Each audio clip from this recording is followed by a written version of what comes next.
O programa a seguir é livre para todos os públicos. Inscrevam-se, galerinha. Querido, é difícil ser cristão nos dias de hoje. Com esse mundo caótico que nós estamos vivendo, então nem se fala. Ser cristão, amado, em pleno ano de 2019, ou século 21, como nós chamamos, se tornou a coisa mais difícil. Independe, querido, da quantidade de ano que você tem como cristão. Está difícil seguir a Jesus Cristo. Vejamos, amado, o que é ser um cristão. Em Atos capítulo 11, a partir do verso 25, foi em Antioquia, lá na Síria, que os discípulos foram pela primeira vez chamados cristãos. Talvez tenha até sido um tratamento pejorativo, mas o nome cristão se tornou usual. Durante muito tempo, ser cristão, querido, era trazer para si um risco de morte, principalmente no Império Romano daquela época. Hoje, é diferente. Hoje, inúmeras pessoas se identificam como cristãs. Mas o que isso significa de fato? O que é ser cristão de fato? Não pense que ser cristão, querido, é ser membro de uma denominação, ou ser um adepto de uma religião, frequentador de cultos ou simpatizantes do Evangelho. Não, amado. Ser cristão é ter experiência pessoal com Cristo. É crer, é aceitar, é se batizar com Cristo nas águas. Andar com Cristo, querido, é ter compromisso, ser discípulo, obedecer, tornar-se semelhante a Cristo. Isso é questão de caráter, resultado de uma caminhada com Ele. Tanto mais ando com Cristo, mais me pareço com o meu Mestre. Portanto, a vida cristã não é uma filosofia, é andar com Jesus de fato, é seguir a Jesus. Quem segue, amado, a Jesus, não escolhe a direção a ser tomada. E eu te pergunto, até onde você que se diz cristão está disposto a seguir a Jesus Cristo? É um desafio seguir a Cristo. Vejamos com detalhes essa caminhada, a caminhada do ser cristão. Vamos traçar aqui, querido, um paralelo entre a vida cristã e o caminho de Israel entre o Egito e Canaã. O início da caminhada, o primeiro tópico é o início da caminhada. O início da caminhada, de fato, é a conversão do cristão. É a conversão, é quando o cristão se converte.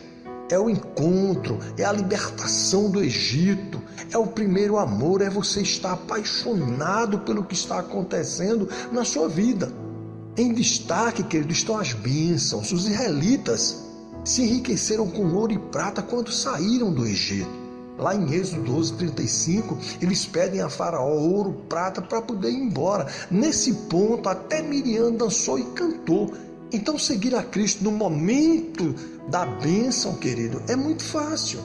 Mas o segundo tópico diz que no meio da caminhada, ou seja, o meio da caminhada do cristão é o deserto. Nós estamos traçando aqui um paralelo do povo de Deus quando saiu do Egito. Eles tiveram que atravessar o deserto. Então, o meio da caminhada do cristão é o deserto. O deserto significa provação, renúncia, bênção sob medida, ali como Deus fazia com o seu povo, dando maná todos os dias, dizendo, olha, pega somente o necessário. Ou seja, é a dependência. É você viver o tempo todo dependente de Deus. É o tempo, amado, que você tenta vencer o diabo e vencer a si mesmo. Nesse ponto, foi que Miriam se rebelou contra Moisés, que era seu irmão, mas ela esqueceu que ele era o representante do Deus vivo na terra. Era como se fosse o próprio Deus falando através da boca de seu irmão Arão. Seu motivo para seguir a Jesus será testado no meio da caminhada. Pão terreno ou pão celestial? Confiança, dependência total no Senhor. É isso que nós aprendemos no meio da caminhada.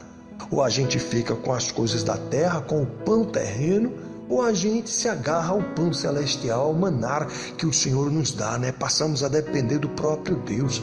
Se nós lembrarmos ali o profeta Abacuque no capítulo 3, verso 17 e 18, se não me falha a memória, ele diz, porque ainda que a figueira não floresça, nem haja fruto na vide, ainda que decepcione o produto da oliveira e os campos não produzam mantimento, ainda que as ovelhas da malhada sejam arrebatadas e nos currais não haja gado, Todavia, eu me alegrarei no Senhor, exultarei no Deus da minha salvação. Isso é dependência, amado.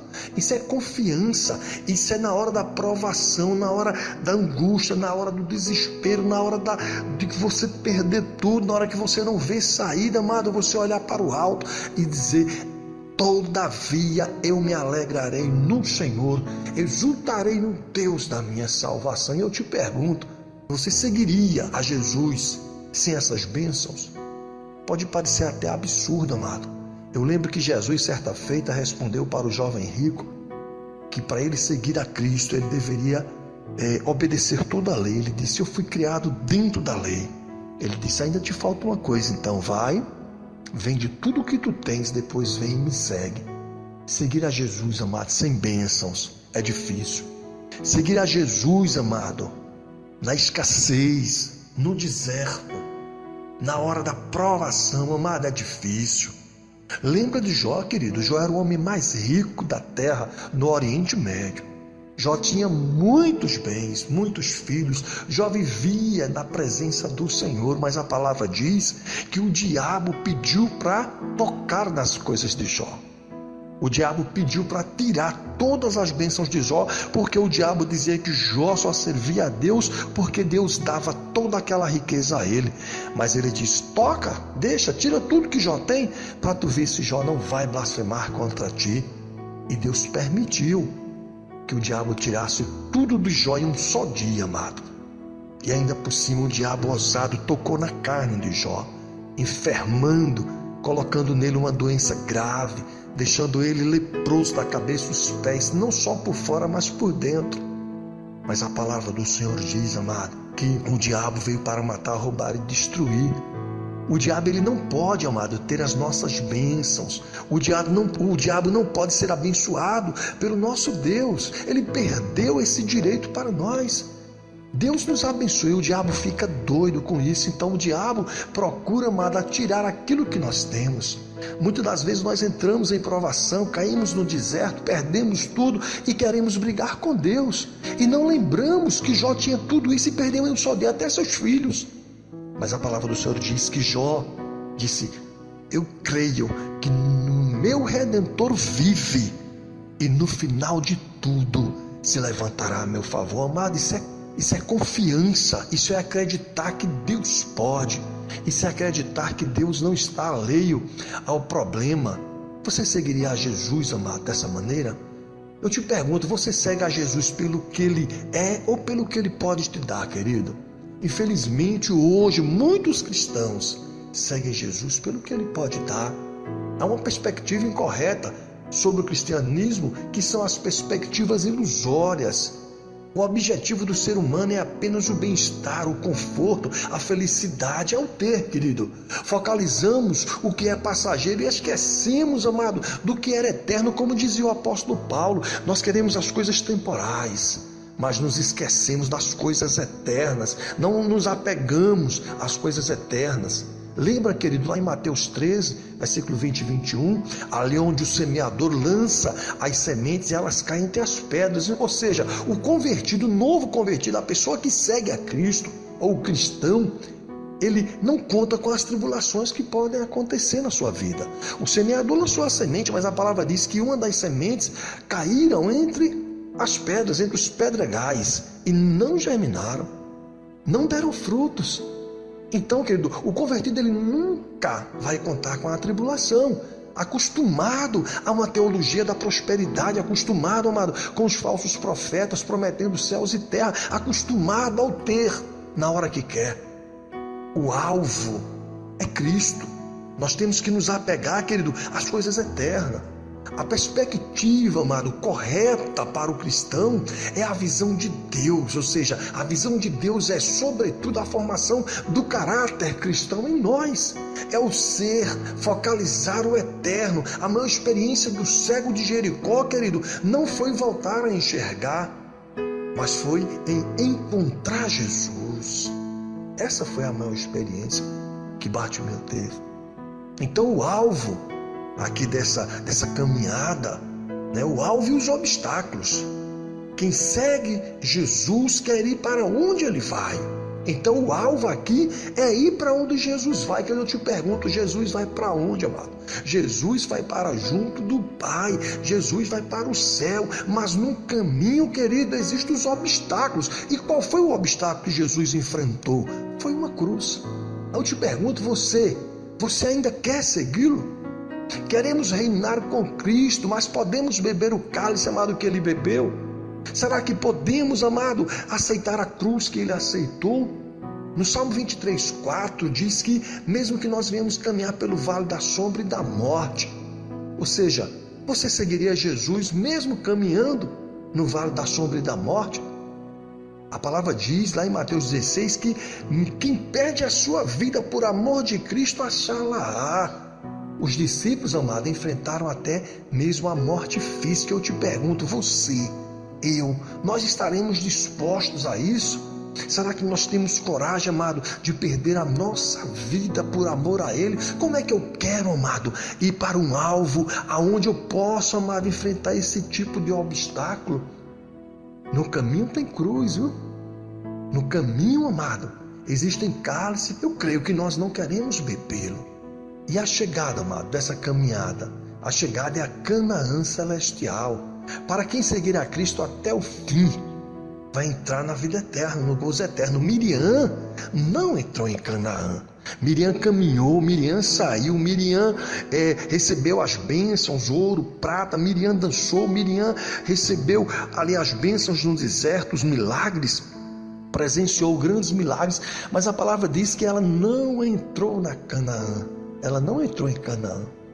Apocalipse 21, do 1 ao 5 diz: E vi um novo céu e uma nova terra, porque já o primeiro céu e a primeira terra passaram, e o mar já não existe. E eu, João, vi a santa cidade, a nova Jerusalém, que de Deus descia do céu, adereçada como esposa ataviada para o seu marido. E ouvi uma grande voz do céu que dizia: Eis aqui o tabernáculo de Deus com os homens, pois com eles habitará, e eles serão o seu povo, e o mesmo Deus estará com eles e será o seu Deus. E Deus limpará de seus olhos toda lágrima, e não haverá mais morte, nem pranto, nem clamor, nem dor, porque já as primeiras coisas são passadas. E o que estava sentado sobre o trono disse: Eis que faço nova todas as coisas. E disse-me: Escreve, porque estas palavras são verdadeiras e fiéis. Na Nova Jerusalém, querido, não haverá provações, não haverá mais, querido, dor, não haverá desemprego, não haverá doença, não haverá enfermidade, não haverá fome, não haverá guerra, não haverá, querido, mortes, não haverá sequestros, não haverá tristeza, não haverá, querido, nada que venha nos colocar para baixo, nada que venha nos roubar, querido, a nossa esperança, a nossa fé. Na Nova Jerusalém só entrará, querido, os verdadeiros cristãos, aqueles que fizerem essa trajetória, aqueles que caminharem de fato em direção à nova Canaã celestial, aqueles que de fato, querido, não perder a esperança, não perder a fé, aqueles que de fato, querido, continuar crendo que Jesus prometeu e é fiel para vir nos buscar. Querido, o mundo está aí à mercê do diabo. Nós ouvimos falar de guerra, nós ouvimos falar de reinos se levantando contra reinos. Eu fui ensinado na igreja, querido, na escola dominical, não se levantaria mais nenhum reino, porque já tinham todos passado. Mas nós vemos hoje, amado, governos se levantando contra governos, reinos contra reinos, homens poderosos se levantando, homens, querido, que vivem, amado, crescendo a cada dia, matando os pequenos para elevar os grandes. Nós vemos que o amor de muitos, amado, esfriou a ponto, amado, de tirar a própria vida e de tirar a vida de outros para continuar, querido, crescendo e prosperando. Os governantes não amam mais o povo, não amam mais o seu país. Eu vejo pastores, amados, que estão preocupados apenas em receber o seu dízimo, em receber você na igreja. Eles não estão preocupados, querido, aonde você vai passar a eternidade. Eles não estão se preocupando, querido, se de fato eles estão caminhando com você para o céu. Eles não estão preocupados como é que a ovelha está, querido, como é que a ovelha está se alimentando, aonde ela está pisando, como é que ela está direcionando o seu caminho. Eles estão preocupados, sim, querido, em fortalecer os seus celeiros, em fortalecer os seus currais, em crescer, crescer e crescer. Mas eu te digo, amado, como servo do Senhor, continua firme, não desista, continua crendo. O Senhor virá buscar a sua igreja e não tardará, porque estão aí, queridos, os fins dos tempos. Nós estamos vendo os sinais, nós estamos vendo acontecer as coisas, mas eu te digo, ainda não é o fim. Nós ainda passaremos, querido, muitas adversidades, mas venceremos todas, porque aquele que está conosco é maior do que todas elas, amém? Deixa eu orar por ti, querido. Pai querido e amado, abençoa esta vida, Deus, que acabou de ouvir essa mensagem. Abençoa, Deus, fortalece ela, meu Pai, fortalece esta pessoa, Senhor, mostra a ela que Tu estás com ela, que Tu é quem sustenta, que Tu é quem alimenta, que Tu é quem tem dado os livramentos, não nem viva ela estaria mais. Abençoa, Pai, e guia no caminho certo para a vida eterna em Cristo Jesus. Amém.